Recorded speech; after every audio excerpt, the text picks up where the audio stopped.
Hello everyone, you are watching Daily Court Updates with Bar and Bench, where I, Soumya, will be presenting daily updates from courts around the country. Starting with Supreme Court of India, the Chief Justice of India D.Y. Chandrachud has agreed to meet striking lawyers of the Gujarat High Court who are protesting the proposed transfer of Justice Nikhil S. Kariyal to Patna High Court. Meanwhile, all courtrooms of the Gujarat High Court wore deserted look today, as judges were welcomed by empty court halls as an effect of the lawyers' strike in the protest against proposed transfer. Our next update is on Bhima Koregaon incident.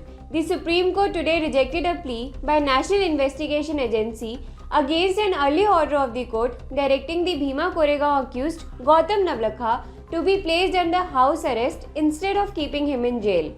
The bench, comprising of Justice K.M. Joseph and Rishikesh Roy, directed the order to be complied within 24 hours. However, the court mandated some additional safeguards to ensure that the house arrest is not misused.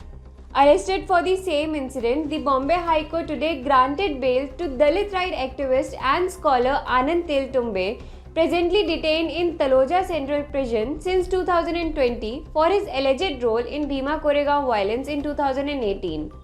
A bench of Justice A.S. Gadkari and Milind Jadhav pronounced the verdict today after extensively hearing the application. The next big update is coming on the issue of population control. The Supreme Court today refused a petition filed by BJP leader and advocate Ashwani Upadhyay and others, seeking direction of the Law Commission to prepare a comprehensive policy or legislation to deal with the population control. A bench comprising Justice S.K. Kaul and A.S. Oka refused to entertain the plea, reasoning that such a direction could not be passed by them. Next breaking news is coming from the Supreme Court. Chief Justice of India D.Y. Chandrachud today said that every bench of the Supreme Court will hear 10 transfer and bail cases a day in order to reduce cases in the supplementary list. Effectively, 13 benches will decide 130 cases per day and 650 cases per week, and priority will be given to bail cases. The next story is coming from Madhya Pradesh on MP Freedom of Religion Act. The Madhya Pradesh High Court recently stated that the mandatory requirement under Madhya Pradesh Freedom of Religion Act that a citizen involved in religious conversion must give a declaration about the same to the district magistrate is prima facie unconstitutional.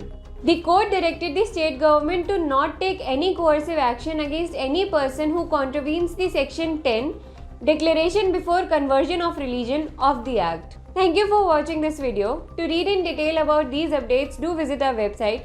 Link is in the description box, and do not forget to subscribe to our channel Bar and Bench. Subscribe to our YouTube channel and click the bell icon.